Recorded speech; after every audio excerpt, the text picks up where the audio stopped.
윤 대통령 탄핵 심판이 진행될수록 여당 내에선 국회의원 체포 지시 의혹을 비롯한 핵심 증언들의 신빙성 문제를 제기하는 목소리가 늘고 있습니다. 반면 야당은 탄핵 심판이 8부 능선을 넘었다며 윤 대통령이야말로 파렴치한 궤변을 늘어놓고 있다고 비판했습니다. 이번엔 국회 연결해서 들어보겠습니다. 손효정 기자. 네, 국회입니다. 네, 대통령 탄핵 심판에 말을 아끼던 여당인데 어제 헌재 심리는 어떻게 평가하고 있습니까? 네, 국민의힘은 윤 대통령이 비상계엄 당시 국회에서 국회의원을 끄집어내라고 지시했다는 의혹을 두고 곽종근 전 특전사령관 등의 증언이 조금씩 엇갈리는 것에 주목하고 있습니다. 계엄 해제 표결을 저지했느냐가 중요한 쟁점인데 증언이 조금씩 바뀌면서 신빙성이 떨어지고 있다는 겁니다. 김기현 의원은 자신의 SNS에 헌재 심판정과 국회 국조특위 등을 통해 핵심 증인의 발언과 주장이 논리적으로 모순투성이라는 게 밝혀졌다고 적었고, 유영하 의원도 오염된 기억으로 인한 사실 왜곡은 치명적인 판단 오류를 만들어낸다는 것이 새삼 확인됐다고 주장했습니다. 지도부도 공개적인 평가는 자제하고 있지만 심리가 진행될수록 분위기가 달라지고 있다고 보고 있습니다. 다만 여당 내에서도 탄핵 심판의 낙관론을 경계해야 된다는 목소리가 나오고 있습니다.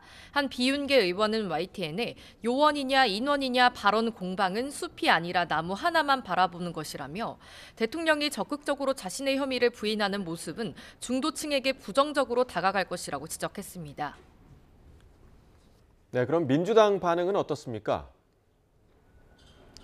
네, 민주당은 윤 대통령이 탄핵 심판 과정에서도 책임을 피하고 파렴치한 궤변을 늘어놓았다고 비난했습니다. 곽종근 전 사령관과 홍장원 전 국정원 1차장의 증언으로 탄핵 공작이 시작됐다는 윤 대통령 발언을 특히 강하게 비판했습니다. 탄핵을 자초한 건 위헌 위법한 계엄을 벌인 윤 대통령 자신이라며 아무리 발버둥 쳐도 진실을 가릴 수 없다고 날을 세웠습니다. 고민정 의원은 MBC 라디오 인터뷰에서 탄핵 공작과 같은 윤 대통령의 발언을 무겁게 평가하고 고민할 필요가 있는지 의문이라며 이미 정상의 범주를 넘어섰다고 비난했습니다. 곽종근 전 사령관의 증언에는 여당과는 정반대로 큰 의미가 있다고 평가했는데요.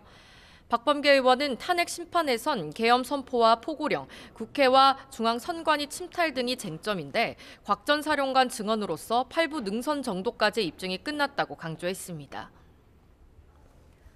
네, 그리고 여야가 대왕고래 프로젝트 1차 시추 결과를 두고도 공방을 벌였죠. 네, 동해 가스전에서 의미 있는 경제성이 발견되지 않았다는 1차 탐사 시추 결과가 나오자 야당은 대국민 사기극이라며 강하게 비판했습니다.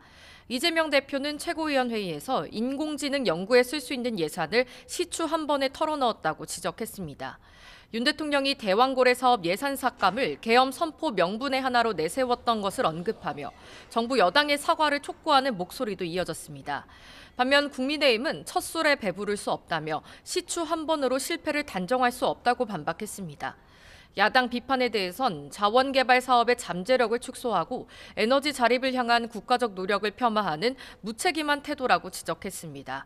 정치적 이익을 위해 프로젝트를 비판하는 데 몰두하는 대신 추가 탐사를 위한 예산 확보에 초당적으로 협조해달라고 촉구했습니다. 지금까지 국회에서 YTN 손효정입니다.